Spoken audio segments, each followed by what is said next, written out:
నమస్తే, నేను మీ కుప్ప పద్మిని. ఇన్నాళ్ళు మీ సపోర్ట్ ని నాకు అందిస్తూ, మీ ప్రేమని నాకు అందిస్తున్న ప్రతి ఒక్కరికి కృతజ్ఞతలు. ఇప్పుడు చూడబోతున్న ఈ వీడియో కూడా ఖచ్చితంగా మీకు ఉపయోగపడుతుంది. లైక్, షేర్ అండ్ సబ్స్క్రైబ్ చేసి మీ ఇష్టాన్ని అలాగే మీ సపోర్ట్ ని నాకు అందించండి. అలాగే ఈ వీడియో పట్ల మీ అభిప్రాయాన్ని కమెంట్ సెక్షన్ లో కమెంట్ చేసి నాకు తెలియజేయండి. నమస్తే. జ్యోతిష్య శాస్త్రం ఒక అద్భుతం. వేదాంగమైన జ్యోతిష్య శాస్త్రం అనేటువంటిది మానవ జీవన గమనానికి ఒక వరం. జ్యోతిష్య శాస్త్రం నీ జీవితంలో వెలుగునింపే ఒక భాష. ఆ భాష నీకు అర్థమైతే ప్రకృతి నీతో మాట్లాడుతుంది. అస్ట్రాలజీ నేర్చుకోవాలి అనుకునే వారికి అద్భుత అవకాశం. మురళీధర శర్మ గారి అస్ట్రాలజీ క్లాసెస్ అతి త్వరలో మొదలు కాబోతున్నాయి. 100% జాబ్ గ్యారంటీ. వివరాల కొరకు సంప్రదించండి. నమస్తే, వెల్కమ్ టు అవర్ ఛానల్. నేను పద్మిని. ప్రస్తుతంతో పాటు ప్రముఖ ఆధ్యాత్మికవేత్త, జ్యోతిష పండితులు, అమ్మవారి సేవకులు, దత్త గణపతి ఉపాసకులు మురళీధర శర్మ గారు మనతో పాటు ఉన్నారు. మాట్లాడదాం. మురళి గారు నమస్కారం అండి. బాగున్నారా? సో మీరు బోర్డు పెట్టారంటే డెఫినెట్ గా అస్ట్రాలజీకి సంబంధించి అంటే రాశి ప్రకారం కూడా చెప్తారా ఎవరెవరు ఈ శని త్రయోదశిని వినియోగించుకోవాలా? తప్పకుండా అమ్మా, ఖచ్చితంగా కూడా. ఎందుకు అంటే వాస్తవానికి ఇక్కడ శని భగవానుడు ఏలినాటి శనిలో ఉన్నాడా లేదా అర్ధాష్టమ శనిలో ఉన్నాడా అష్టమ శనిలో ఉన్నాడా అని మాత్రమే చూసుకునేటువంటి వారు ఉన్నారు. కానీ మరి దీనికి సంబంధించి దృష్టి దోషము కూడా కొన్ని రాశులపై లగ్నాలపై పడేటువంటి పరిస్థితి ఉంది. లగ్నము తెలిస్తే చాలా సంతోషం. లగ్నం తెలియదు అనుకుంటే రాశిని మనము ఏదైతే ఉందో దాన్ని ఫాలో అయ్యేటువంటి పరిస్థితి. మరి ఇక లగ్నము రాశి తెలియదు అనుకుంటే మాత్రం వారి యొక్క వ్యవహారిక నామం ఏమిటి అనేది దాన్ని బట్టి చూసుకుంటే సరిపోతుంది. కనుక ఇప్పుడు మనకు రేపు 17వ తారీఖు, అదేవిధంగా 31వ తారీఖు. అయితే ఇక్కడ విషయం ఏమిటి అంటే రేపు 17వ తారీఖు ప్రదోష కాలంలో చేసేటువంటి హోమం ఇది. కనుక హోమం జరిపిస్తున్నాను సార్. ఎందుకంటే 2 times మనకు ఈ యొక్క శ్రావణ మాసంలో రావడం ఎంతో కూడా విశేషము. కనుక శుక్లపక్షంలో వస్తుంది, బహుళ పక్షంలో వస్తుంది. బ్యూటిఫుల్ గా. కనుక ఇక మరలా మనకు నవంబర్ కార్తీక మాసం దాకా లేవు. అయితే ఈ అప్పటి వరకు కూడా మేషరాశి వారికి ఏలినాటి శని ప్రభావం స్టార్ట్ అవుతుంది. ఎట్లాగో బిఫోర్ ఒక 4-5 months నుంచే స్టార్ట్ అవుతుంది ఖచ్చితంగా కూడా. ఎప్పుడు మారుతున్నారు శని భగవానుడు మనకు ఫిబ్రవరి మార్చ్ అయినప్పటికీ కూడా నవంబర్ డిసెంబర్ నుండే వీరికి ఖచ్చితంగా స్టార్ట్ అవుతుంది. బిఫోర్ నుంచే ఈ ఏమిటి అనేటువంటి విషయం తెలుసుకునేసరికి ఉన్నది పోతుంది. అయ్యో ఏలినాటి శనిలో ఉన్నామా అనిపిస్తుంది. ఈ మూమెంట్ ఎట్లా ఉంటుందంటే ఒక నోట్లో అద్భుతమైనటువంటి లడ్డూ పెట్టేటువంటి పరిస్థితి ఇది. ఆహా, ఎంత స్వీట్గా ఉంది, ఆస్వాదించుతాము, అంతా బాగుంటుంది. ఇక ఆస్వాదించిన తర్వాత ఏం తెలుస్తుంది అంటే ఇక ఈ తిన్నటువంటిది విషమా లేకుంటే స్వీటా అనేది మనకు అర్థమైపోతుంది. ఎందుకు విషయం అంటున్నా అంటే ఏలినాటి శని వస్తే సొంత అన్నదమ్ముళ్ళే విడిపోయే పరిస్థితి ఉంటుంది. ఇప్పుడు ఇక్కడ సొంత అన్నదమ్ములే విడిపోయే పరిస్థితి ఉంటుంది. ఆస్తి పంపకాలలో తేడా ఉంటుంది, ద్రోహం జరుగుతుంది. ఇన్ని చెప్తూ ఉన్నాను. రీసెంట్గా కూడా వారి పేరు వీరి పేరు ఎందుకు కానీ సొంత రిలేటివ్స్కు సంబంధించినటువంటి వారే పాపం ఎంతో ఇబ్బందికరంగా మారినట్టు. అంటే నీకెందుకు, నేనున్నా, నన్ను చూసి డబ్బులు నేను చూసుకుంటా. ఈ టైము ఏలినాటి శని రాబోయే ముందు ఉంటుంది. ఈ 4-5 నెలల ముందు నేను అదే లడ్డు తినే పరిస్థితి. లడ్డు కావాలా నాయన, మరొక లడ్డు కావాలా అనే ఉంటుంది ఇక్కడ. కానీ దాని తర్వాత పరిస్థితి వేరే ఉంటుంది. లడ్డు తినక నాయన, అదే అందుకే వీరికి చెప్తున్నాం. కనుక ఏ రకంగా ఎలాంటి పెను ప్రమాదం ఉందా మీకు అది శుభంగానే వినిపిస్తుంది. టెంప్ట్ అయ్యి మనం ఏదో తప్పు చేస్తాం.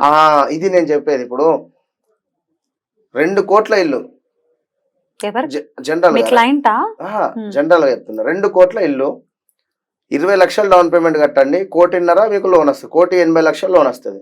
ఈ 20 లక్షలు కూడా లేవు మన దగ్గర. సరే అక్కడనో ఇక్కడనో 10 లక్షలు పట్టుకొని వచ్చిస్తాం, ఇంకో 10 లక్షలు టైం పెడతాం. ఈ 10 లక్షలు ఆల్రెడీ అక్కడికి వెళ్ళిపోయినవి.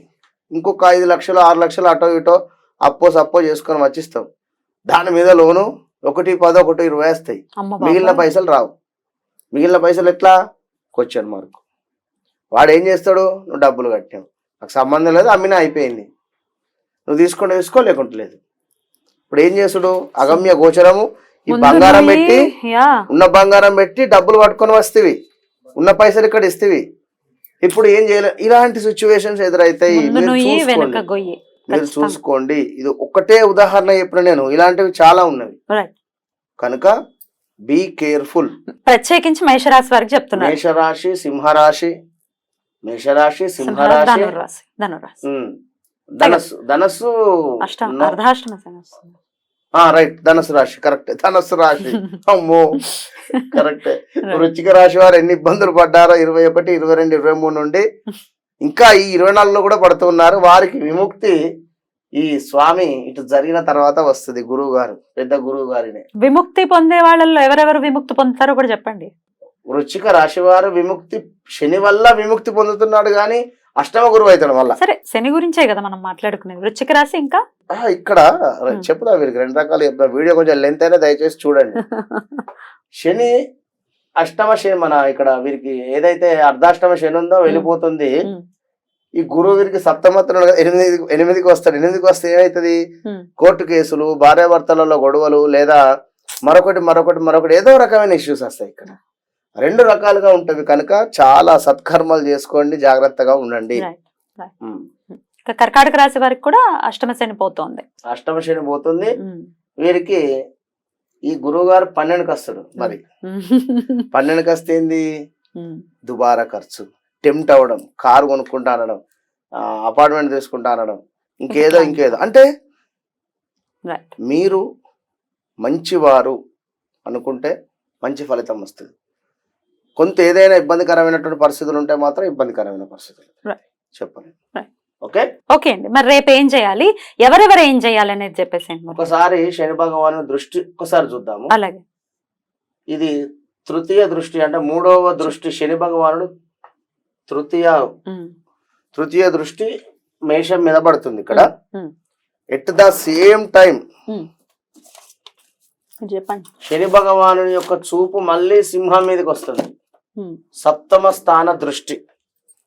ఎట్ ద సేమ్ టైం మళ్ళీ దశమ దృష్టి వృశ్చికం మీదకి ఉంది ఇక్కడ. కనుక మేషరాశి వారు, సింహరాశి వారు, అదేవిధంగా వృశ్చిక రాశి వారు. ఆల్రెడీ వృశ్చిక రాశి వారికి మనకు అర్ధాష్టమ శనిలో ఉన్నారు. మరొక విషయం ఏమిటంటే ఇక్కడ ధనస్సు, తుల. ఏమైతుంది తుల ధనస్సు వారికి? ధనస్సు రాశి వారు వాహన ప్రమాదాలు జరిగే ఛాన్సెస్ ఉంటుంది. తులారాశి వారికి ఏంది? వర్క్ ప్రెషర్ అయి భార్యాభర్తలలో గొడవలు ఎక్కువై మాట తూలేటువంటి పరిస్థితి ఉంటుంది. మాట జారి మాటలతో గొడవలు ఏర్పడే పరిస్థితి ఉంటుంది. ఎవరితో ఎట్లా మాట్లాడాలి అది ఇది అని తెలియకుండా తొందరపాటు స్వభావంతో మనిషి ఊగిపోయి టెంప్ట్ అయిపోయి మాట్లాడుతుంటాడు. సింహరాశి వారికి ఏమిటి? భార్యాభర్తలలో గొడవలు కానీ, భార్యాభర్తలలో ఎవరికైనా ఒకరికి హెల్త్ ఇష్యూస్ రావడం కానీ. మరి కన్యారాశి వారికి కూడా ఎట్ ద సేమ్ టైం కన్యారాశి పిల్లలకు ఎవరైతే ఉన్నారో బైక్ నడిపేటువంటి విషయాలలో జాగ్రత్త వహించాలి. మేషరాశి వారికి బద్ధకస్తంగా ఉండేటువంటి పరిస్థితి ఉంది ఖచ్చితంగా కూడా. ఎందుకంటే మీ లగ్నాన్ని చూస్తున్న శని భగవానుడు కనుక కాళ్ళు విపరీతంగా గుంజేటువంటి పరిస్థితి ఉంటుంది. అదేవిధంగా అసలు అంటే పని చేసుకోవాలి. ఇక్కడ వర్క్ చేసుకుంటే అది ఇది ప్లస్ అవుతుంది, బ్యాలెన్స్ అవుతుంది. ఇక నాకు చేతనైతే సపరేట్గా వండుకుంటే మాత్రం ఇంకా వండుకోబెడుతుంది. ఇక ఎట్ ద సేమ్ టైము వృషభ రాశి వారు కూడా జాగ్రత్త. వృషభ లగ్నం కానీ వృషభ రాశి వారు కానీ. ఎందుకు అంటే మీకు 12వ స్థానంకు శని భగవాన్ యొక్క చూపులు ఉన్నవి కనుక బైక్ యాక్సిడెంట్స్, ఈ కార్లు ఎవరికైనా తాకియడం కానీ, లేదా కొంత ఏమైనా ఆస్తి కోల్పోవుడు కానీ, గొడవలు ఏర్పడడం కానీ సోదరి మనులతోటి, ఇలాంటి సిచ్యువేషన్స్. సోదరి మనులతో అనేటువంటి స్థానం ఏమిటి అంటే ఇక్కడ మనకు ఇప్పుడు ఇక్కడ నుండి 11వ స్థానము గురువు అవుతుంది. ఇక్కడ 11వ స్థానానికి అధిపతి గురువు. ఈ 11వ స్థానానికి సంబంధించినటువంటి అధిపతి ఎక్కడున్నాడు? మీ లగ్నంలో ఉన్నాడు. కనుక ఆ విధమైనటువంటి పరిస్థితులు ఏర్పడేటువంటి పరిస్థితి ఉంటుంది. కనుక దయచేసి ఆచి తూచి వ్యవహరించండి. మేషరాశి వారికి ఉద్యోగ మార్పిడులు కూడా ఉన్నాయి. ఇక్కడ ఉద్యోగ మార్పిడులు కూడా గోచరిస్తుంది. కనుక రాబోయే మనకు ఈ యొక్క రేపు 17వ తారీఖు ఆగస్టు 2024 888 ఈ నెంబర్ను వినియోగించుకోండి. ఇదే రోజు మనము ప్రదోష కాలంలో 4:30-5 ప్రాంతంలో విశేషంగా కూడా శని భగవానుని యొక్క మూలా మంత్రంతో ఒక 1000 స్వాహాలతో హోమాన్ని చేసేటువంటి పరిస్థితి ఉంది. ఎట్ ద సేమ్ టైం సాయంకాలం ప్రదోష కాలంలో సహస్రం చేస్తారు. సహస్రం రేపు 17వ తారీఖు అలాగే 31వ తారీఖు 2 రోజులు కూడా జరుగుతుంది. 31వ తారీఖు చక్కగా కూడా 8 ఆగస్టు 2024 ఈ రోజు కనుక ముందుగా ఎవరైతే కట్టుకుంటారో ఖచ్చితంగా వాళ్ళ వీరి గోత్రనామాల మీద ఈ 2 రోజులు చేయడం జరుగుతుంది. డైరెక్ట్ గా చెప్పేస్తున్నా, మీ ఇష్టం. మీరు ఎవరైనా మీ దగ్గర బ్రాహ్మణులు ఉంటే చేసుకోండి. మిమ్మల్ని ఏదో మభ్యపెట్టో భయపెట్టో మీ కళ్ళకు గంతలు కట్టి మేమేం చేస్తలేము. 2500 రూపాయలకు 2 హోమాలు నిర్వహించేటువంటి పరిస్థితి ఉంది ఇక్కడ. ఎవరైతే బుక్ చేసుకుంటారో ఆ 2500 సామూహికంగా మీకు వీడియో కాల్ రూపకంగా గానీ లేదా ఆడియో కాల్ రూపకంగా గానీ వీడియో మన రెట్టి విభక్తి వీడియో ఉంటుంది. ఇట్లా ఉండేటువంటి పరిస్థితి ఉంది. కనుక ఇంట్రెస్ట్ ఉన్నవారు ముందుకు రండి, బుక్ చేసుకోండి. ఒకవేళ కాదు మేము ఇంట్లో శని భగవానుడి ప్రీతి కొరకు ఏం చేయాలి అంటే ఏం చెప్తారు మీరు? శని భగవాని యొక్క ప్రీతి కొరకు అంటే ఇప్పుడు కొన్ని ఇప్పుడు మనకు ఉదయము శని భగవానునికి అభిషేకం జరిపించండి. ఏదున్నా కూడా హోరా సమయంలో చేసినటువంటి ఫలితము అమోఘంగా ఉంటుంది. కనుక హోరా సమయంలో ఈ యొక్క 17వ తారీఖు ఉదయం 5:45కే చక్కగా కూడా దేవాలయంలో దీపారాధన చేసి శనిగ్రహ కవచం చదువుకోండి. లేదు అనుకున్నట్టయితే 17వ తారీఖు మనకు మధ్యాహ్నం సమయంలో మనకు జమ్మి చెట్టు వేరును సేకరించుకొని దాన్ని చక్కగా కూడా పచ్చిపాలతో కడిగి పసుపు కుంకుమ వేసి దాన్ని చేతికి ధరించుకోండి. ఒక తాయితు రూపకంగా శరీరానికి తగలాలి, అద్భుతంగా ఫలిస్తుంది అది. లేదు అనుకుంటే రావి చెట్టు వద్ద ఆవ నూనెతో దీపారాధన చేయండి, విశేషమైనటువంటి ఫలితం ఉంటుంది. రైట్ అండి, చాలా అద్భుతంగా వివరించారు. Thank you so very much అండి. నమస్తే. మహాదేవ్.